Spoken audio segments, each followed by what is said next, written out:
오창호 신부님께서 강의를 부탁하셔서 오늘 여러분들을 이렇게 뵙게 됐습니다. 마스크 신분이 옆에. 마스크? 네.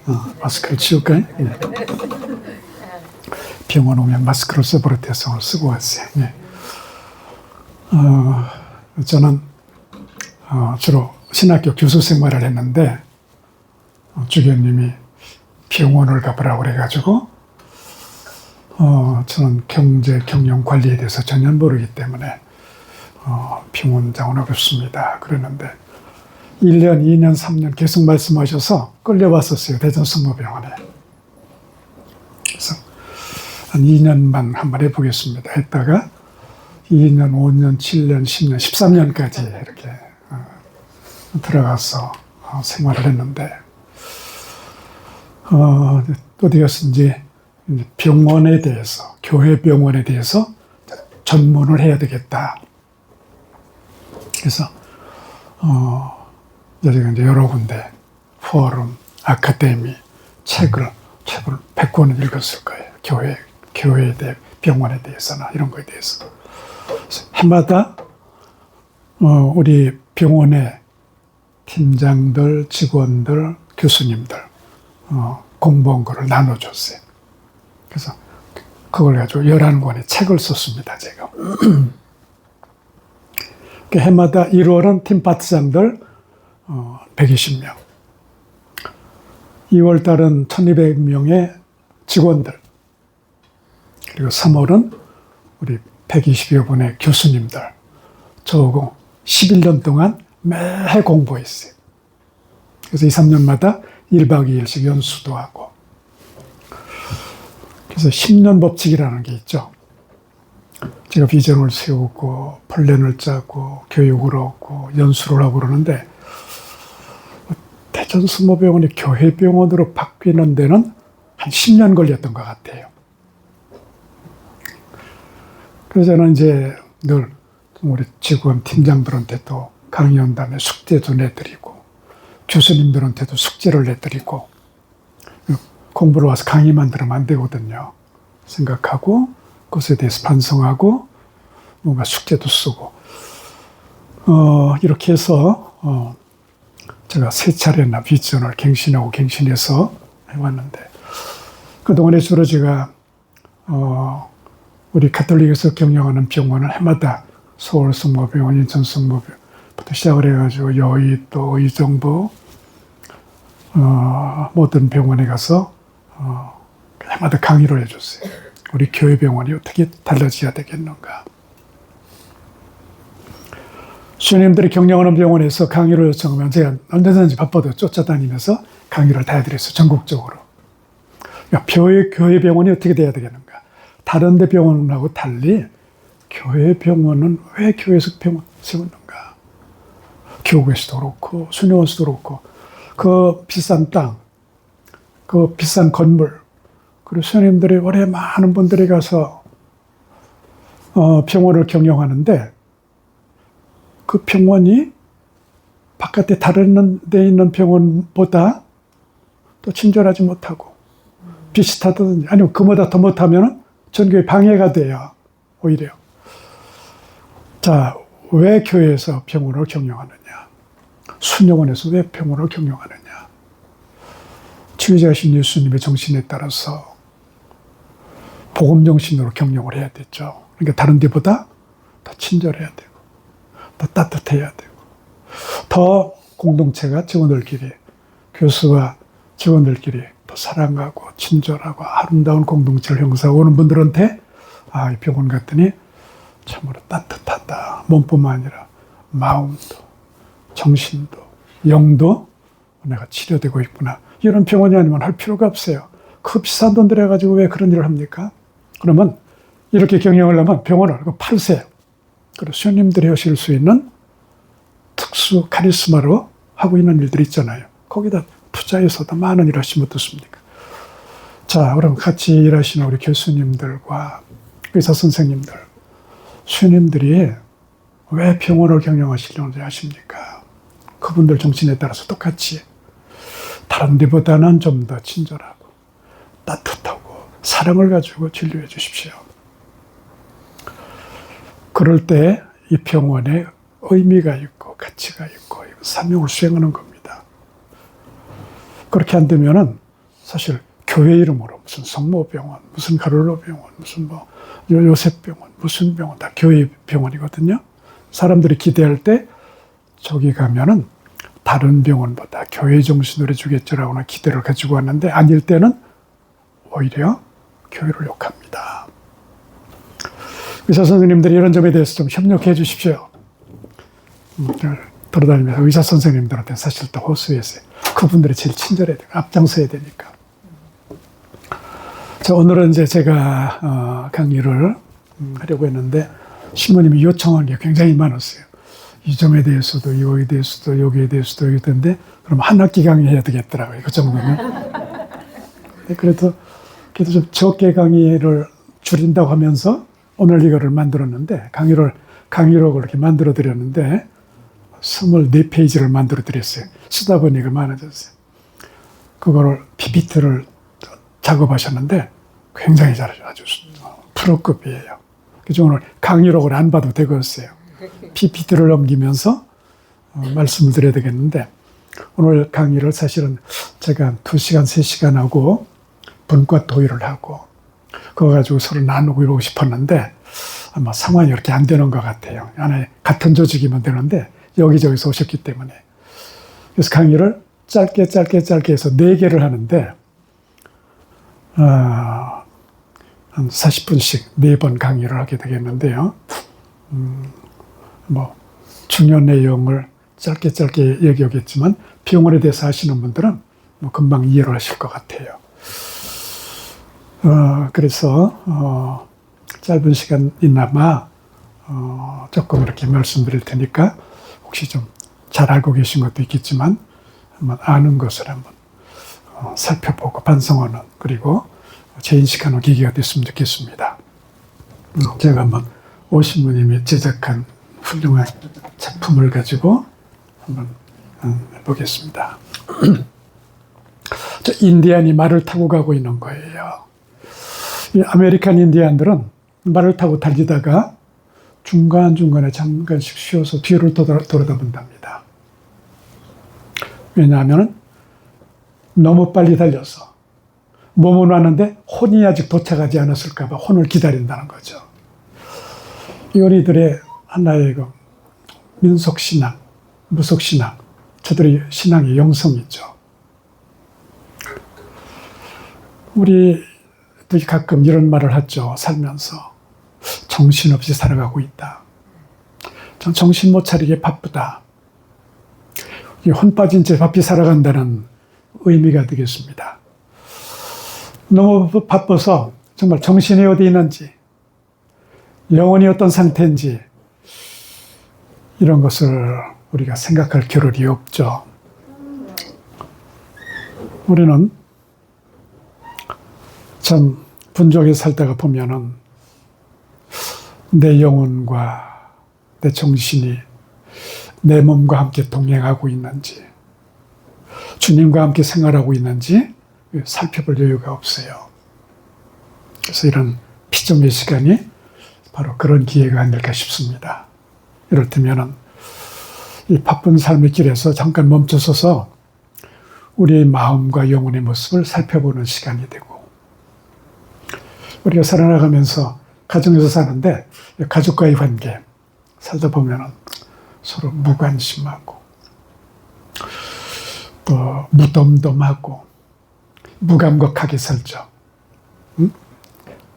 그리고 이웃과의 관계도 똑같습니다.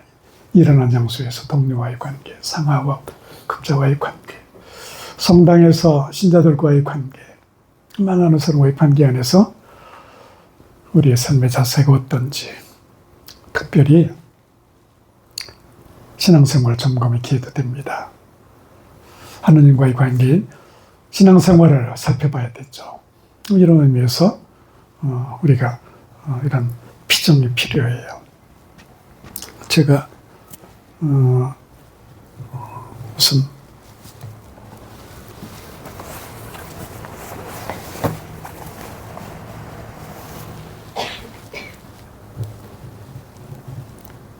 고도원이라고 하는 시인이 쓴 글 하나를 오늘 찾게 됐는데, 그분이 이와 비슷한 말을 썼길래 한번 읽어드리려고 가져왔어요. 잠깐 멈춰도 괜찮아요. 이런 타이틀이에요. 멈춤은 쉼표와 같습니다. 쉼표가 있어야 글도 음악도 완성됩니다. 삶도 멈춤과 쉼표가 있어야 나아갈 수 있습니다. 숨도 들숨 다음에 잠깐 멈춤이 있고 나서야 다시 날숨이 시작됩니다. 그러니 멈춤을 두려워하지 마세요. 우리가 살아가면서 우리는 멈춰서 생각하는 것을 두려워해요. 왜 두려워합니까? 반성하는 것을 두려워해요. 아프고 실수하고 잘못하고 지금 내 상태가 어떤지를 알고 싶지 않아요. 그냥 전진하고 싶은 거예요. 멈춤이 필요하죠. 아마 노래를 부르는 사람이 쉼표 없이 쉬지 못하면 질식할 거예요. 아마. 쉼표가 있고 쉬어야 되죠. 우리 생활에 있어서도 그런 쉼표, 멈춤이 필요할 거라고 생각이 됩니다. 자, 그러면은 이걸 좀 꺼주세요. 네.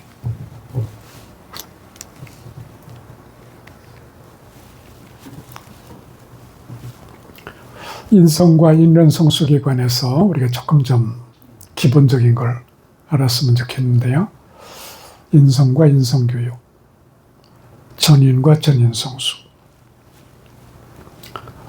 우리 신학생들한테 신자분들이 방학에 가면 그런 말 한답니다. 신부가 되기 전에 먼저 인간이 되어주세요. 본능 신부님이 별로 인간답지 않았던 모양이에요. 적어도 사제에 대한 기대가 있기 때문에 보통 사람 대신은 보통 사람보다 조금 더 나아져야 되지 않겠느냐 하는 기대일 겁니다. 전공의들, 의대생들한테도 똑같은 요구를 한답니다. 의사가 되기 전에 먼저 인간이 되어주세요. 사람들은 사제나 의사에게 좋은 인품을 먼저 갖춰주기를 바라죠. 그리스도인의 삶은 인간적인 삶과 별개의 것이 아닙니다. 오히려 그리스도인의 삶은 충만한 인간 삶 자체므로 인간 성숙은 그리스도인 성숙의 전제 내지 병행 조건이죠. 자, 인성이란 뭐냐? 흔히 인성은 예의나 교양이나 고상한 인품 정도 비슷하게 생각하죠. 그래서 부모나 교사 등의 권고, 훈계로 쉽게 습득할 수 있는 거로 가볍게 생각합니다. 그런데 실제로는 체계적인 단계적 교육과 훈련이 필요해요. 인성교육은 다른 모든 교육의 바탕입니다. 인성이 제대로 갖춰지지 않은 사람에게 아무리 윤리, 도덕, 종교교육을 시켜도 좋은 결실을 낼 수가 없습니다. 교황 요한 바울 2세께서 신학교 교수들한테 특별히 강조하면서 쓴 책이 있는데, 현대의 사제양성이라는 책이 있는데, 사제양성을 할 때 인성교육이 충분히 이루어지지 않는다면 사제양성의 전 과정은 마치 밑 빠진 독과 같이 되어버릴 것이다. 그러니까 신학생들에게 인성교육이 제대로 되지 못한다면 지적인 교육이나 사목교육이나 영성교육은 내실 없는 헛된 것이 될 것이다. 밑 빠진 독이라 이거예요. 우리 물 부어도 고이지 않죠. 근데 오늘 인성교육은 사실 제일 먼저 시작되는 것은 태교부터예요. 태교. 엄마가 편안한 마음, 기도하는 마음, 아기는 그대로 전달된다고 그러죠. 남을 미워하거나 속상해하거나 놀라거나 이런 건 엄마가 좋은 음악을 듣고 좋은 말씀을 나누고 부부가 서로 사랑하고 기도하고 이럴 때 벌써 이게 태교가 시작되는 거예요. 태어나서 5살 이전까지의 앞으로가 이 사람이 인성, 그리고 앞으로 이 사람의 인격이 어떻게 변화될 것이냐, 어떻게 될 것이냐 하는 것에 대해서 만 5세 때 이미 형성된다고 아동 심리학자들은 얘기해요. 그만큼 부부가 서로 사랑하고 아기를 정말 잘 기르고 그 다음에 유치원, 초등학교, 중고등학교 이때 인성교육이 가정에서부터 이루어져야 되는데 그걸 부모님들이 맞벌이 하느라고 바빠요. 애들처럼 부부가 싸워요. 아기가 있는데 걔들하고 똑같아요. 요즘은 중고등학교에서 국민학교도 마찬가지예요. 인성교육이 없어요. 뭐 멋대로 자든지 싸우든지 뭘 하든지 선생님들이 관여 안 해요. 요즘 군대 중대장님이 그 중대원들이 감기 걸리면 3차례 감기약 챙겨줘야 되고 추우면 훈련 나가면 훈련병이나 군인들이 감기 들면 큰일이니까 훈련도 못하고 수류탄 던지다가 터지면 큰일 나니까 수류탄 훈련도 못하고 점점 어떻게 쓰는지 요즘은 병장이나 상급자가 제일 어려운 건 새로 들어오는 2등병이 제일 무섭대요. 옛날에는 라면 끓이라고 그랬지만 요즘 라면 끓이라고 하면 큰일 나요. 라면 끓여 받쳐야지. 이런 면에서 그래도 군대는 상하 복종이 있어서 하나의 규율이 있고 군기가 있고 옷사람을 받드는 게 뭔지 알고 명령이 뭔지를 알고 따라야 되면 훈련이 필요한데 이런 게 전혀 없죠. 가정도 없고 학교도 없고 군대도 없고 사회도 그렇죠. 이 사람들이 다 개인적으로 멋대로 해요. 훈련이 안 돼, 트레이닝이 안 되고 있습니다. 인성이 문제예요. 근데 인성이 안 된 사람에게는 모든 게 어려워요. 다른 교육 시켜봐요. 소용없어요. 신학교도 마찬가지. 제가 신학교 오래 있었고 나와서도 강의하러 다녔어요. 그건 30년간 제가 신학교 강의를 했는데 신학교가 30년 전하고 20년 전하고 10년 전하고 학생들이 달라요. 전혀 달라요. 왜냐하면 가정에서부터의 문제예요. 우리가 요즘 새로 나온 신부들도 달라요. 대해 보면 달라요. 어떻게 그렇게 생각하나, 그렇게 말하나, 그렇게 정신하나. 근데 자기들끼리는 그게 자연스러운 거예요. 이렇게 사회가 달라지고 있다. 근데 제일 중요한 거는 인성이 안 돼 있다. 인성교육이 안 돼 있다. 인성이 형성이 안 돼 있다는 게 제일 큰 문제입니다. 실제로 인간 성숙의 특성이 뭐냐. 인성교육이 제대로 돼야 돼서 수행해야 될 일은 소명과 성실성이에요. 자기가 맡은 카리스마와 탤런트에 따라서 맡은 소명을 얼마만큼 성실히 수행하느냐. 그리고 자기가 받은 카리스마를 어떻게, 또 탤런트를 지속적으로 어떻게 노력해서 개발하느냐. 그리고 정서적으로 안정이 돼야 되죠. 대화하다가 화를 내고 짜증 부리고 커뮤니케이션이 안 되고 정서불안 굉장히 중요한 문제죠. 정서불안, 자기 통제 능력. 인성교육이 안 되면 애들이 통제가 안 돼요. 어린이들이 막 뛰어놀아요. 그럼 지들 자유스럽게 그냥 놔두세요. 뭐 식당이고 뭐 어디고 막 떠들죠. 요즘 새로 신식 엄마들은 그렇게 가만히 지들을 놔둬야 애들이 제대로 자유롭게 성장합니다. 나무가 어렸을 때 구부러진 거는 피면 필 수 있어요. 나중에 필 수가 없습니다. 그와 마찬가지로 어린 시절에 잘못된 것은 그래서 가정교육이 필요하죠. 우리 교육 체계가 모든 게 무너져 있어요.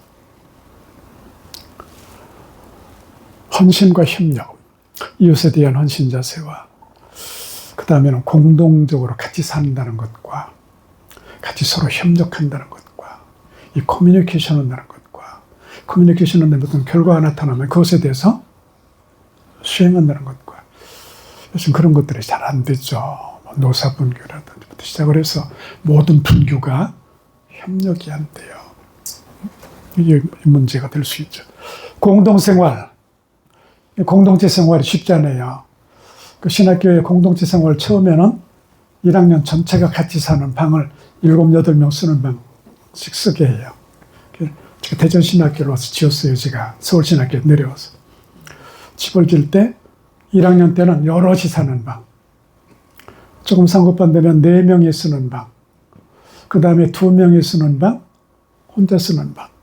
부재반 되면 혼자 써요. 혼자, 둘이 셋이 쓰다가 혼자 쓰면은 심심해가지고 자꾸 다른 방에 가려고 그래요. 혼자 살 줄 알아야 되거든요. 응? 학업반에서는 서로 협력할 줄 알아야 돼요. 이게 뭐가 나가지고 모두 서로 찔리죠. 서로 성격이 다르고 성품이 다르고. 이것이 이제 살다 보면은 조금씩 저 사람하고 성격이 다르구나. 조금 이해해야 되는구나. 같이 협력해야 되는구나. 이것이 이제 커나가야 되는데 요즘 가정에서 애들이 하나씩밖에 없죠. 예. 저는 8남매 속에서 살았는데 그러면 되게 누나나 형이 키워요. 응? 엄마는 바쁘죠. 그럼 형제들끼리 다투기도 하지만 협력하는 것도 배우고 양보하는 것도 배우고. 근데 요즘에 하나밖에 안 되기 때문에 이 아이들이 협력하는 걸 잘 몰라요. 신학교도 똑같다고 그래요. 다 외아들들이에요. 다 대부분 신학교 학생들이. 각기 다르고 개성이 다르고 협력하는 것이 어렵다. 요즘 본당신부, 보좌신부가 좀 어렵다고 그래요. 옛날에 보좌신부님은 본당신부님한테 하라는 대로 하고 계획자는 그대로 하는데 요즘 보좌신부가 이건 아닌데요. 이건 못하겠는데요. 밥을 따로 먹어야 되겠는데요. 반차가 안 맞는데 협력이 안 돼, 둘이. 왜 그런가? 가정부터 그렇게 되어 왔어요. 가정부터. 왜 그렇지? 그게 그렇게 돼야 되는 거 아닙니까? 이렇게 이제 요즘은 시대적으로, 이것이 인성 문제예요. 인성 문제입니다. 너무 여기서 얘기를 길게 한 것 같으네. 인간성 속에 더 많은 특성 중에 내적인 자유입니다. 이 내적인 자유라는 건 뭐냐면, 자유는 어디 갇혀 있고 묶여 있는 데서 해방되는 것으로 보통 자유라고 생각하죠. 가장 중요한 것은 내적 자유예요. 순교자들은 그리스도의 복음을 전달하면서 이야기하면서 너 그걸 얘기하면 신앙을 버리면 살려주겠고 그리스도 신앙을 고백하면 죽이겠다. 목숨 바칠 만큼 자신이 믿는 신앙을 고백할 때 내적으로 자유로운 사람들이 있죠. 그러니까 진리와 정의를 주장하는 사람들은 굉장히 내적으로 자유로운 사람들이에요. 이 내적 자유, 옳은 것에 대해서의 자유예요. 창의성, 정중함, 예의 이런 것들이 인성이에요. 그러니까 인성이라고 하는 것은 간단한 예의나 이런 게 아니죠. 근래 손흥민 선수라는 축구 선수가 있어요. 근데 굉장히 칭찬들을 많이 해요. 뭐가 돼 있다는 거예요? 인성이 돼 있어요. 가정에서부터 인성 교육을 잘 받았어요. 그러니까 즉 같이 하는 선수들끼리 예의도 바르고 리더십을 발휘하고 그리고 존중할 줄 알고 그리고 오는 팬들한테 인사 바르게 예의하고 언제나 밝고 이게 저절로 쇼맨십이 아니에요.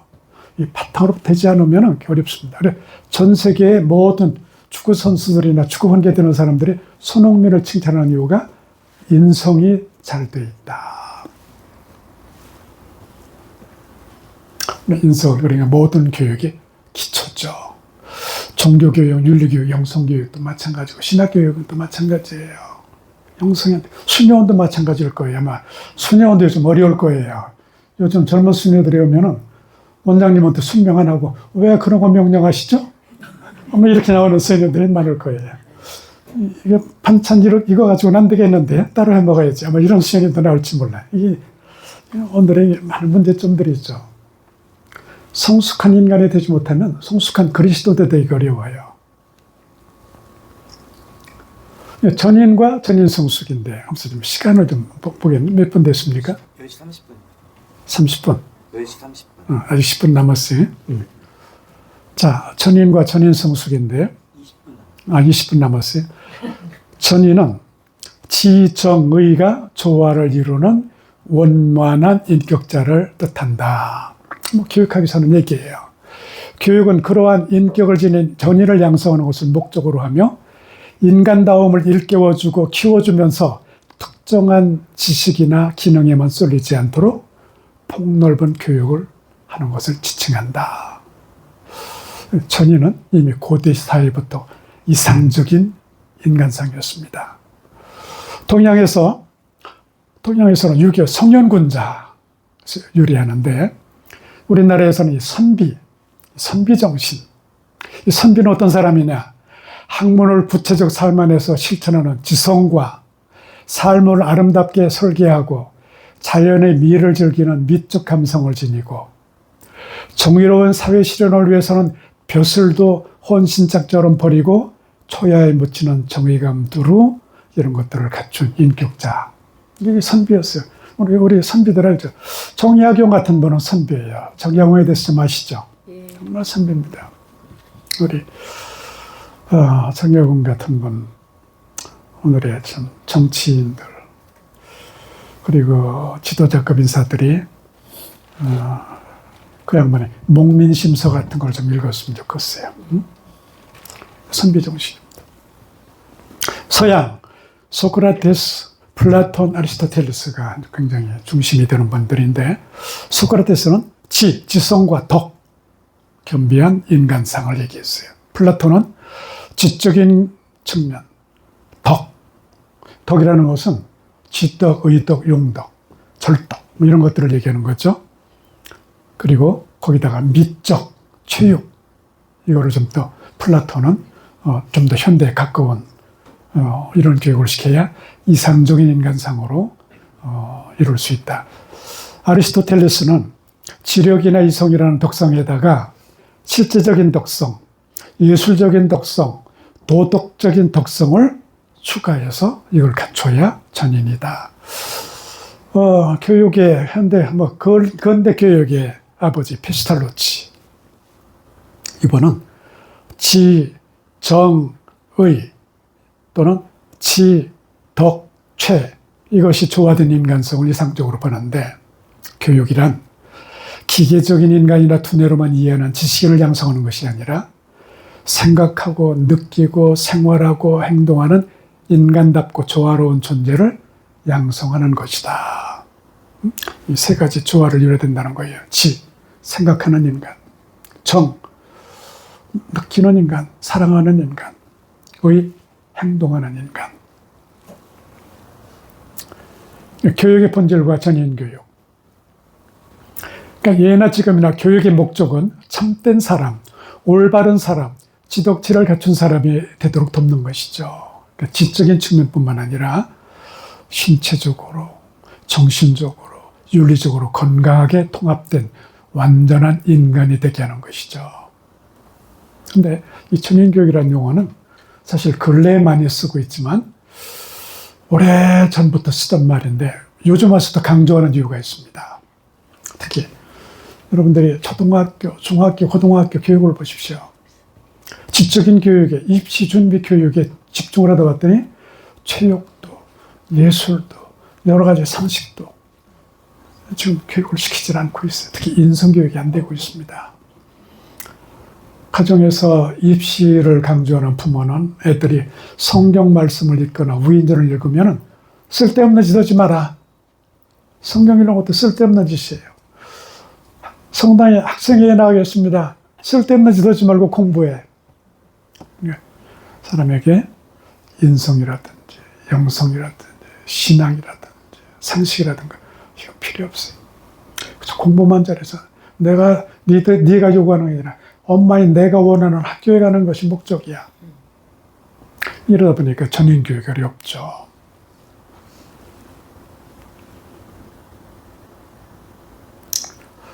자, 그리스도 인간학에서 전인성숙이란 신체적, 심리적, 지성적, 사회적, 윤리적 측면. 이거는 이제 일반 모든 사람들에게 보편적인 전인성숙이에요. 여기다가 우리 그리스도교 인간학은 뭐가 추가되겠습니까?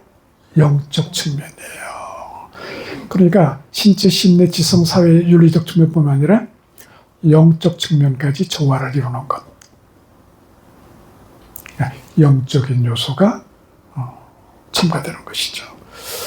그러니까 오늘 본당에서 어린이 신앙교육이 안 돼요. 옛날에는 유치부도 있었고 초등학교도 학년별로 교리가 이루어졌고 중학교, 고등학교 교리교육이 이루어졌는데 교리교육이 지금 이루어지고 있지 못하죠. 입시 준비해야지 쓸데없는 짓이에요. 부모들이 안 보내. 학생들도 어린이들도 그렇다고 생각해. 영성교육이 안 되는 거예요.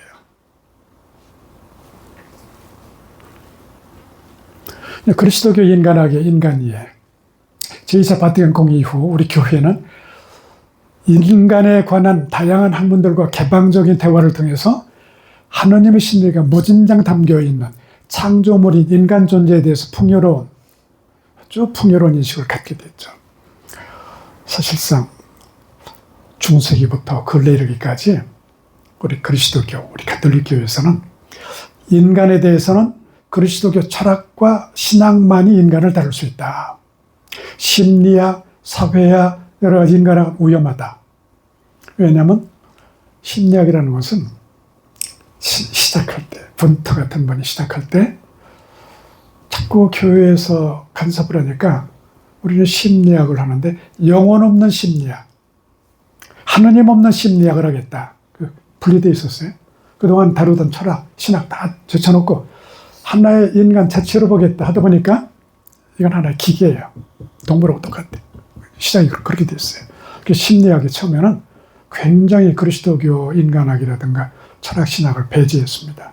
그러다가 점점 돼서 오늘은 그리스도교 신학이 인간에 대해서 어느 부분을 이야기하고 심리학이 연구한 것에 대해서는 또 이만큼 인간에 대해서 기여하고 의학이 연구한 것에 대해서는 인간의 신체적 질병정에 대해서 이만큼 기여를 하고 사회학이 연구한 것은 이만큼 기여를 하고 이 모든 것을 다 합치면은 이게 인간이에요. 영혼만 따로 구분하는 것도 아니고 육신만 따로 구분하는. 그러니까 인간 전체에서 머리만도 아니고 팔만도 아니고 다리만도 아니고 인간 전체적으로 봐야 이게 인간이죠. 그래서 오늘 그리스도 인간학은 이렇게 다양하게 인간에 대해서 공부하는 연구하는 학문들과 대화하면서 굉장히 풍요로워졌어요. 그래야 풍요로워지겠죠. 예. 철학과 신학, 인간 존재의 본질과 의미를 탐구해요. 심리학과 사회학, 인간의 마음과 인간관계를 연구해요. 교육학, 인간학, 인간의 성장과 발달에 대해서 의학, 인간의 여러 가지 신체적 구조와 질병의 원인과 치유 이런 문제에 대해서 인간의 생리적으로 신체적으로 어떻게 생겨 있는가, 생물학 의학, 인간 신체 구조와 기능 이런 것을 탐구하게 되죠. 인간에 관한 이런 학문들은 각 분야에서 인간의 다양한 측면에 대해서 전문적으로 깊이 탐구함으로써 창조주 하느님의 오묘한 섭리를 더 많이 알아내고 있는 거예요. 인간이 더 확대되는 망원경을 만들어서 우주를 더 많이 알수록 하느님이 만든 세상에 대해서 더 많이 알게 되는 거예요. 그렇죠? 네. 인간이 점점 더 세밀한 현미경을 만들어서 그 미생物,까지 더 많이 알수록 그것도 하느님이 만드신 거예요. 하느님의 신비를 더 많이 하는 거예요. 인간의 심리적 법칙이 있어요. 인간의 미묘한 심리적 법칙을 심리학들이 연구하는데 하느님은 인간을 만들 때 이렇게 신비롭게 만들으셨구나. 이렇게 다양하게 만들으셨고 다 이렇게 다른 성격으로 만들으셨구나. 그걸 알수록 하느님의 신비를 더 많이 하는 거예요. 인간은 인간관계, 여러 가지 사회, 오늘 법률, 경제, 여러 가지 사회학 이런 데서 그런 걸 통해서 인간관계라든지 인간의 삶의 증진 발전이라든지 이런 거를 사실은 누가 하도록 해주시는 건가요? 하느님 해주시는 거예요. 이런 거를 더 많이 알수록 하느님께 대해서 하느님은 정말 위대하신 분이에요. 하나님이 이렇게 해놓으셨는데 우리가 그걸 모르고 있었구나. 그래서 오늘 그리스도교 신학은, 그리스도교 철학은 우리가 하는 것만 다루면은 결국은 성경 안에서 다루는 것만 해가지고는 인간을 잘 모르는구나. 하느님이 만들어 놓으신 다른 학문들을 통해서 더 많이 알게 됐구나, 또 풍요로워졌구나 하는 걸 알게 됐죠. 자, 인간은 삼중 구조로 되어 있어요. 자, 데살로니가 1서 5장 23절 이렇게 말씀을 하시거든요. 평화의 하나님께서 여러분을 완전히 거룩하게 해주시기를 빕니다. 또 우리 주 그리스도께서 재림하실 때까지 여러분은 영과 혼과 몸을 온전하게 하고 흠없이 지켜주시기를 바랍니다. 그래서 인간은 몸, 바디, 혼, 아니마, 이게 라틴 말인데요. corpus anima, soul이죠. 영, 스피릿. 몸은 신체 물리적 기능을 하죠. 혼은 심리, 정서적, 논리적, 지성적, 사회적 기능을 해요. 영, 영적 기능을 합니다. 근데 이 세 가지는 구별은 해요. 요거 차이가. 근데 분리되어 있지는 않아요. 우리 한 몸 안에 어디까지가 몸이고 어디까지가 혼이고 어디까지가 영혼이 통합되어 있어. 그러나 기능은 우리가 알아요. 그렇죠? 자, 물리적 측면. 근데 이 세 가지의 구조가 기능은 5가지 측면을 하게 돼요.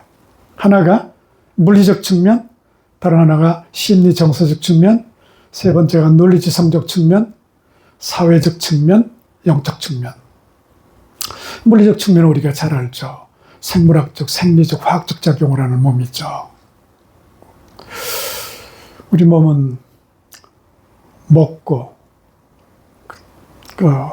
그 다음에는,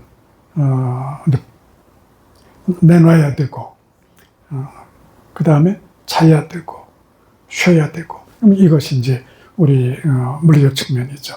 이런 측면에 대해서 생물학, 생리학, 의학, 보건학, 식품영양, 치유과 이런 것들이 인간의 이 측면을 더 많이 연구할수록 인간에 대해서 많이 알게 되죠.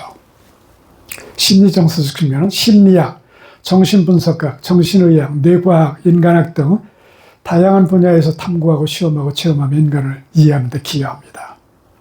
논리지성적 측면, 교육학, 교육철학, IT 분야, 다양한 과학, 학교교육, 가정교육, 창의력 교육, 예술 등의 여러 분야와 함께 연구하고 개발하게 되죠.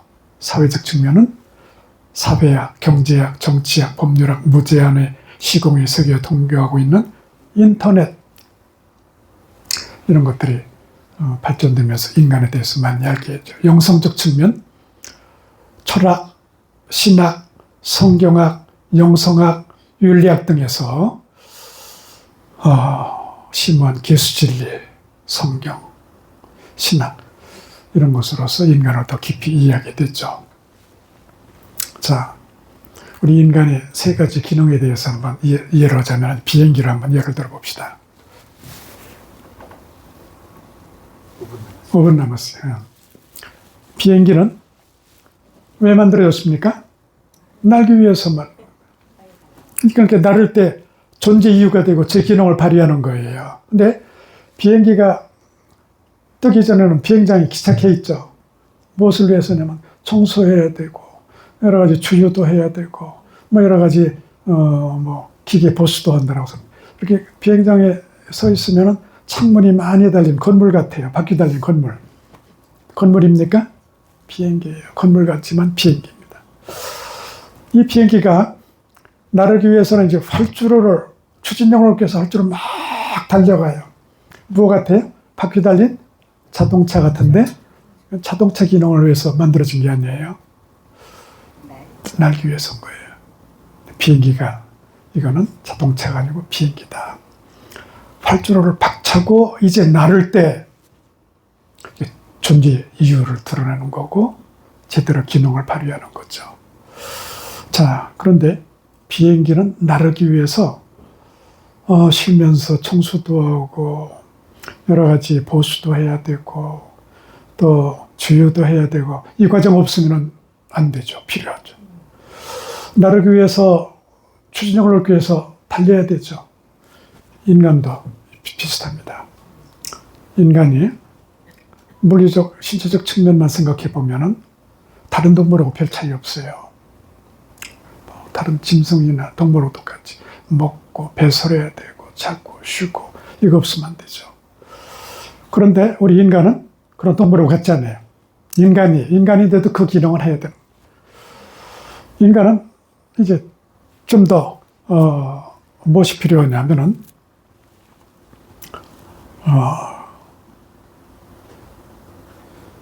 생물학적, 생리적 차원을 지니면서 이제 차별화가 돼요. 인간은 다른 동물처럼 거기서 이제 지나서 더 높은 차원인 심리적, 사회적, 지적 차원을 지닌 인격적 존재죠. 여기에서 다른 동물하고 이제 차별화됩니다. 비행기가 3차원의 세계로 떠오를 때 그 존재 이유가 합당한 곳이라는 것처럼 인간은 영적 차원에까지 들어갈 때 참된 인간의 모습을 드러내는 거예요. 그러니까 인간이 이 세상에서 하나님을 모르고 내세를 모르고 영혼을 모르고 그냥 되는 대로 산다. 제대로 인간이 사는 겁니까? 사실은 가장 기본적인 걸 놓치는 거예요. 인간이 영적인 존재라는 것을 알면서 영적인 존재로서 어떻게 살아야 되는지를 알을 때 비로소 참다운 인간의 모습을 찾게 되는 것이죠. 이때 인간은 왜 살아야 되고 왜 인간다워야 되고 하는지 그 이유, 존재 이유를 깨닫게 되고 그래서 무엇을 어떻게 해야 되는지 삶의 목적에 대해서 알게 되는 거죠. 오신부님이 잘 표현하셨네요. 저렇게 높이 서 있어야 세계로 다 볼 수 있네요. 네? 오신부님 같죠? 네. 자, 그럼 그리스도의 영성은 뭐냐? 우리가 신체, 심리, 사회적 측면 이런 건 다 알아요. 그럼 영성은 뭐냐? 그리스도에는 그런 거에 다 추가되어 있는 영성인데 영성은 육체와 물질 세계가 동떨어져서 따로 존재하는 것이 아니에요. 우리는 살아가되 똑같이 살아가되 바로 성령의 이끄심을 따르는 삶이에요. 그러면 영성 생활은 뭐냐? 하나님 아버지의 뜻 안에서 성령의 이끄심에 따라서 몸과 마음과 그리고 영을 가꾸면서 일치하는 삶이에요. 우리가 먹고 자고 생활하고 다른 사람 똑같이 하되 거기다가 무엇이 추가되어야 되느냐? 하나님 아버지의 뜻을 알면서 영성생활, 기도 생활하고 하나님 뜻 안에서 성령과 일치하는 삶. 이게 이제 다른 사람들하고 차이가 있는 거예요. 천주교 신자인데 다른 사람하고 똑같다. 생각하고 말하고 행동하는 게 똑같다. 이 영성이 없는 거예요. 그러면 이제 물질 세계와 인간 사회를 그리스도 안에서 질서 있게 발전시키고 성화하며 성화되는 삶. 이게 영성적인 삶이고 복음화되는 삶입니다. 자, 영적 인간의 정체성을 봅시다. 영적 인간이란 어떤 존재냐? 신체적, 심리적, 지성적 차원. 이것도 똑같이 다른 사람과 같이 하는 거예요. 그리고 사회적인 차원도 배제하지 않고 똑같이 인간관계, 뭐 사업도 하고 장사도 하고 먹고 살아야 돼요. 그로부터 벗어나지 않아요. 오히려 그런 차원들과 불가분의 연관성을 갖고 상호작용을 하며 살아가되 성령의 이끄시는 영성이 그 삶 전체를 주관하도록 하는 존재예요. 다른 사람은 똑같이 살되 이분의 목적이 달라요. 이분의 인생관이 달라요. 이분은 하느님과 함께 사는 삶이에요. 이것이 바로 영적 인간 그리스도인의 말하자면 모습이다.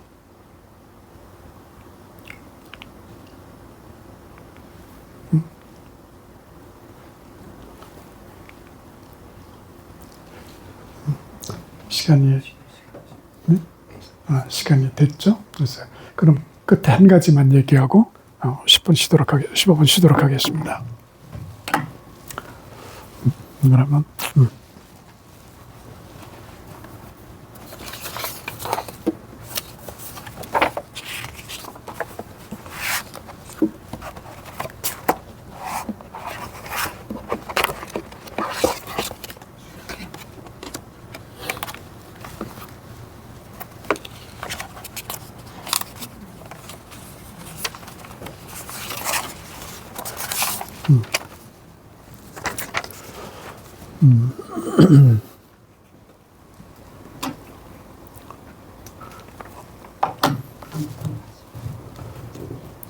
요즘 AI에 대해서 많이 이야기하죠. Artificial Intelligence. 그러니까 인간이 조작해서 만든 이제 인간 문제인데요.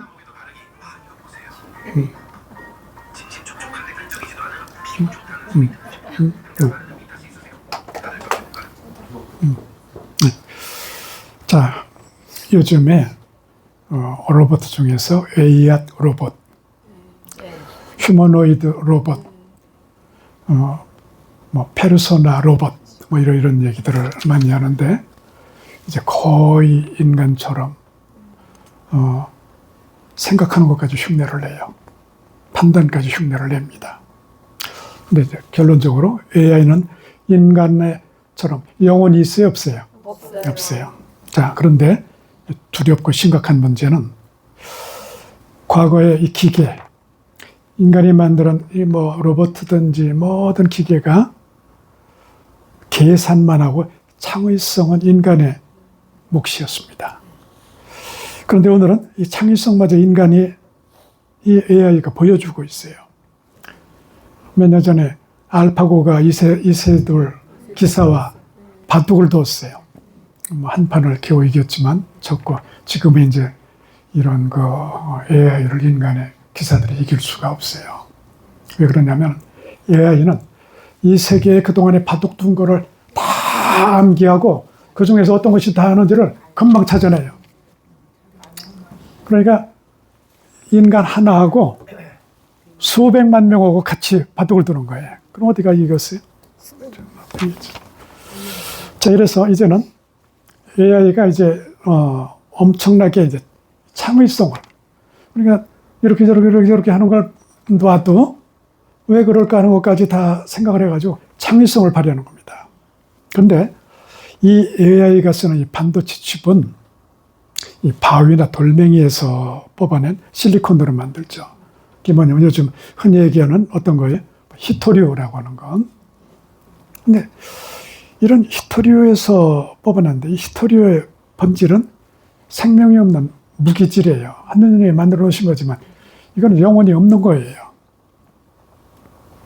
이 생명 없는 이 돌조각 히토리오에 회로를 새기고 소프트를 입혀서 전기를 연결시키면은 인간의 생각하는 것과 비슷하게 작용이 일어나요. 말하고 생각하고 행동하고.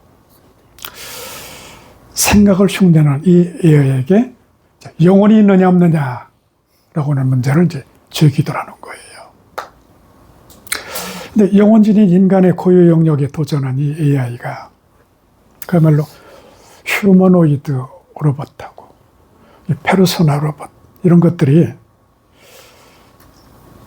정신, 마음은 계산으로 흉내낼 수 있어요. 아까 기능 중에서.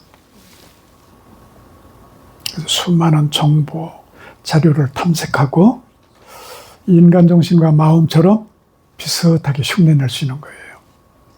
그러나 기억하고 또 판단하고 창의성까지도 무방해요. 얼마나 많이 쫓아왔어요. 그렇지만 영혼의 영역에는 침범할 수가 없습니다. 인간은 스피리추얼 비잉, 영적 존재예요. 영혼의 영역이 뭐냐? 하느님과의 통교, 기도, 영혼, 은총, 진정한 사랑, 양심. 이거는 계산하는 기계가 인터넷이, AI가 할 수가 없는 거죠. 앞으로 많은 직장들을 잃는다고 그래요. 그런데 전번에 어떤 신자아닌 사람인데 강의하는 걸 들었더니 신부직 하나는 유지될 거다. 왜 그런가요? 신부는 사제직을 통해서 성사를 집전하는데 특히 고해성사, 성취성사. 성취성사는 예수님이 2000년 전에 세우신 성취성사를 그대로 재현하는 거예요. 미사를 통해서. 이거는 어느 기계도 흉내낼 수가 없는 거예요. 그 하나님과의 관계를.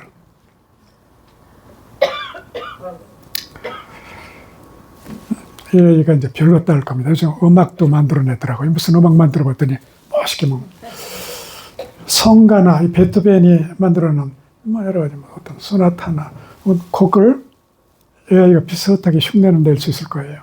그 곡을 들어가면서 우리 영혼이 인스피레이션을 받고 감동을 받고 감명을 받을 수 있겠는가? 기계가 만드는 건 안 돼. 커뮤니케이션, 영과 영의 커뮤니케이션, 하느님과 우리의 커뮤니케이션이 가능. 이것이 스피리추얼 비 우리 인간의 한계성이죠. 여기까지만 얘기하겠습니다. 지금 시간이 많이 지나서 이따가 좀 더 이어서 얘기해 보죠.